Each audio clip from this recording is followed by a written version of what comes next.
Bonjour, je m'appelle Anne, j'ai 39 ans.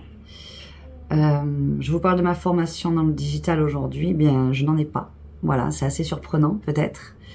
Je suis autodidacte dans les compétences techniques dans le métier du digital. Ce qui m'a amené à ça, c'est de la direction commerciale que j'ai faite pendant 12 ans pour plusieurs agences web. Et bien évidemment, pour vendre un produit, il est préférable de le connaître, et je dirais même de le connaître sur le bout des doigts. Et quand on aime ce qu'on vend, d'autant plus on s'y intéresse et on monte en compétences. Donc pour ma formation, pas forcément le meilleur exemple, mais effectivement, je n'en ai pas. Voilà.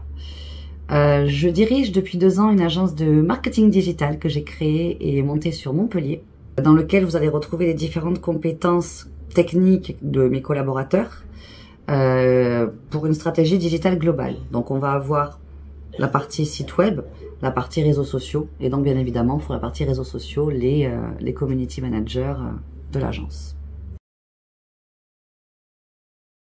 Les compétences, à mes yeux, d'un community manager sont assez multiples, puisque je pense qu'un community manager, c'est finalement plusieurs compétences réunies. La première des compétences, pas la plus importante, mais une des compétences, est d'être capable de mettre en avant l'image de marque pour son client. Pour mettre en avant une image de marque, et là on en vient aux missions du quotidien, développer l'image de marque du client, c'est être en capacité d'être créatif, de créer du contenu visuel, de créer du contenu vidéo.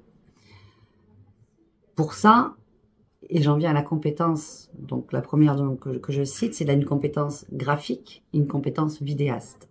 Alors vous allez me dire, oui, Anne, il suffit d'un téléphone portable pour faire du community management et mettre une photo sur Facebook. Oui et non. C'est-à-dire que oui, il faut faire une photo simplement avec son iPhone, ça je l'entends. Par contre, il faut faire la bonne photo. Il faut faire le bon angle avec le bon objectif derrière. Voilà. Et ça, c'est pas quelque chose qu'on invente. Parce que sinon, ben, tous les utilisateurs de Facebook seraient community managers. Ce n'est pas le cas. Voilà. Donc ça, pour moi, c'est une compétence qui est très, très importante. La capacité à relater l'image de marque de notre client via une vidéo, via une photo, via un montage, un graphique également, tout simplement. Mais il faut être capable de transmettre la valeur du client auprès de ses clients à lui. Voilà. Ça, c'est vraiment la première des compétences. La deuxième, c'est d'être impactant. Faire du community management, c'est attirer le prospect de notre client pour qu'il ait envie de le découvrir. Et pour être impactant, à mes yeux encore, c'est une compétence là qui est commerciale pour moi. Parce que un commercial, de par sa formation ou de par son expérience, va être en capacité de voir l'offre du client, mais de la transformer en un besoin, en un besoin pour ses prospects, voilà, c'est aller mettre en avant la problématique de ma cible et aller toucher de la manière émotive, de la manière intuitive également, le prospect en question. Donc un community manager qui va poster gentiment, voilà, je vous montre, Patricia fait de super bouquets de fleurs. Super, voilà, retrouvez-la dans son magasin. Ça, pour moi, bon, c'est de la notoriété, mais c'est pas ça, impacter. Impacter, c'est donner envie. Pourquoi je la choisirais à elle? Pourquoi Patricia? Et pourquoi pas une autre fleuriste? Et c'est là, pour moi, que l'atout commercial entre en jeu. Dans notre métier. Donc ça passe par un cahier des charges. Faire du community management, c'est pas juste, voilà, comme je vous dis, poster un bouquet de fleurs. Non, c'est faire un cahier des charges. Pourquoi les gens viennent chercher des fleurs? Ok, ben par rapport à le pourquoi ils viennent chercher des fleurs et la raison qu'ils ont de faire ça, qu'est-ce que je vais révéler moi sur la toile? Voilà, c'est vraiment dans ce sens-là. Donc c'est pas voilà, c'est pas juste poster une image. Voilà. Ça, c'est pour la compétence commerciale. Le community manager doit aussi être technicien, parce qu'on utilise pas mal de logiciels qui change tout le temps. On a énormément de mises à jour, énormément de produits qui sortent. Et il faut être capable de les comparer, prendre le temps de les comparer, prendre le temps d'être surtout le plus efficient. Parce que l'objectif, c'est de rendre un travail propre à un client en un minimum de temps, bien évidemment, parce que un community manager est souvent à son compte. Voilà. Sauf si vous venez dans mon agence. Voilà. Enfin, je dirais que la dernière compétence, et je pense c'est la plus importante, c'est d'être en veille constante de l'évolution des algorithmes. Facebook, Instagram, LinkedIn, TikTok, tous fonctionnent avec un système d'algorithmes. L'algorithme change très régulièrement.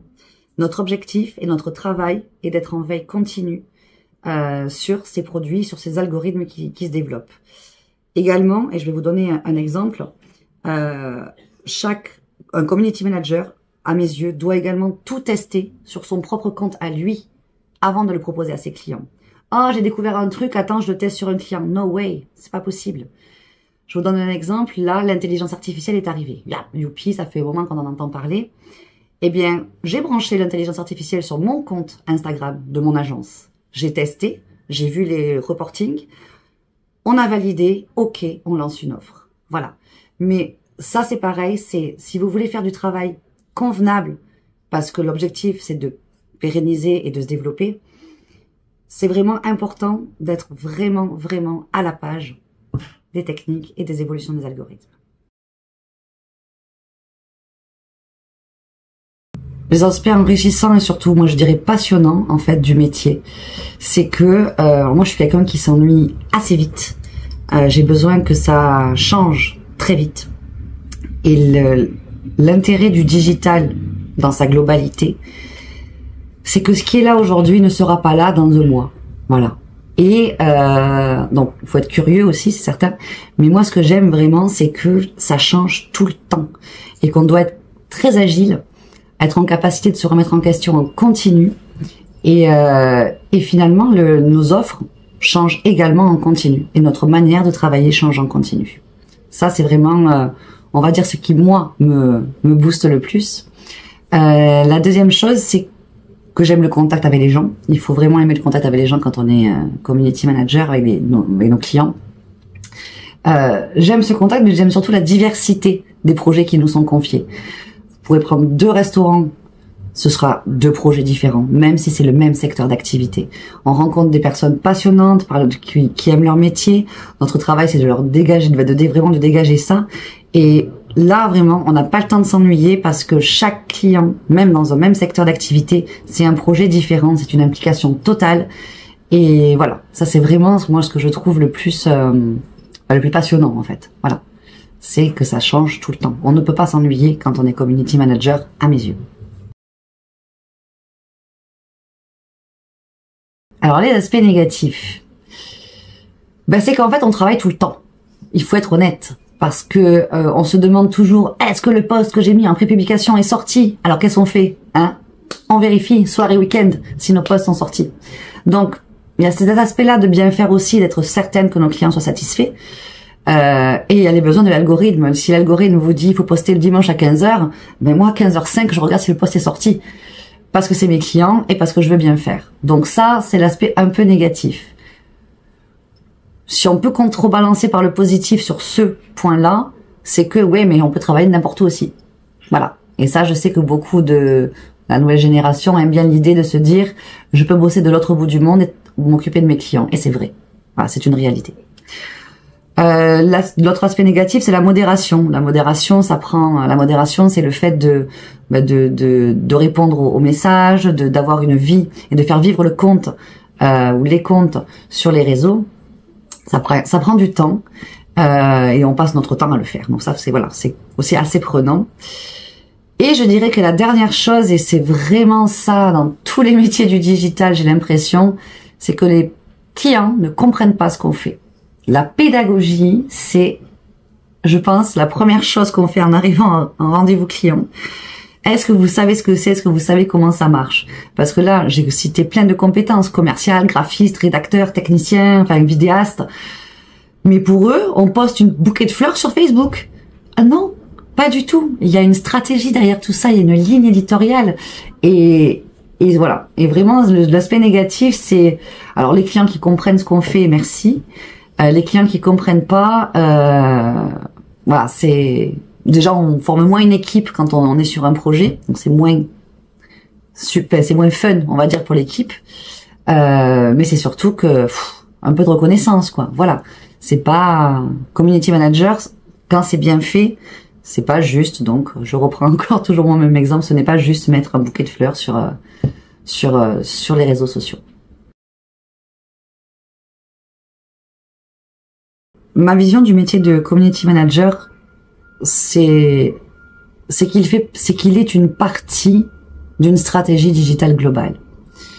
On ne fait pas toute sa stratégie uniquement sur les réseaux sociaux. La première, je pense que le meilleur exemple, c'est de vous expliquer que quand on va donc créer du contenu, un message impactant qu'on va envoyer sur les réseaux sociaux pour attirer le client de mon client, je vais mettre du sponsorisé dedans, je vais leur faire une belle campagne pour attirer. Je vais amener l'internaute vers quelque chose. Voilà. Et le quelque chose, c'est très souvent le site internet de notre client. Donc, si vous voulez, moi, je pense qu'un community manager doit aussi être en capacité de penser la stratégie globale de son client. Ton site internet, parce que c'est pas lui qui va faire le site internet, il n'est pas webmaster, il n'est pas web designer, il n'est pas intégrateur, développeur, tout ça, non. Mais il doit être en capacité, à mes yeux, de dire au client, voilà, là, j'envoie ce que je fais, j'envoie pour la transformation, pour l'expérience utilisateur du client, du internaute, je l'envoie vers ton site internet. Là, ton site internet répond-il correctement au message que j'envoie? Est-ce que le call to action envoie vers une transformation évidente derrière? Voilà. Et ça va au-delà du coup du métier de community manager. C'est parce qu'on lui demande de faire, on lui demande pas de créer un site internet. Mais moi, c'est pour ça que j'ai créé une agence, c'est que on est toutes les techniciens, on est tous réunis pour parler stratégie globale à un client. Un community manager seul, pour moi, va peut-être avoir des lacunes sur cette compétence-là. Donc, si vous êtes amené à être community manager seul parce que c'est votre ambition, et c'est une très belle ambition quoi qu'il en soit, pensez à vous former sur la stratégie globale parce que vous aurez en plus de ça des leviers et vous montrerez votre expertise à vos clients. Ça, c'est dans un premier temps. Ma vision pour l'avenir du community management, je n'ai pas inventé l'eau chaude, je la reproduis juste très très bien comme beaucoup. C'est l'intelligence artificielle. Je vais vous en parler en une seule phrase uniquement. Oui, il faut prendre ce virage. Attention, ça n'enlève pas les compétences.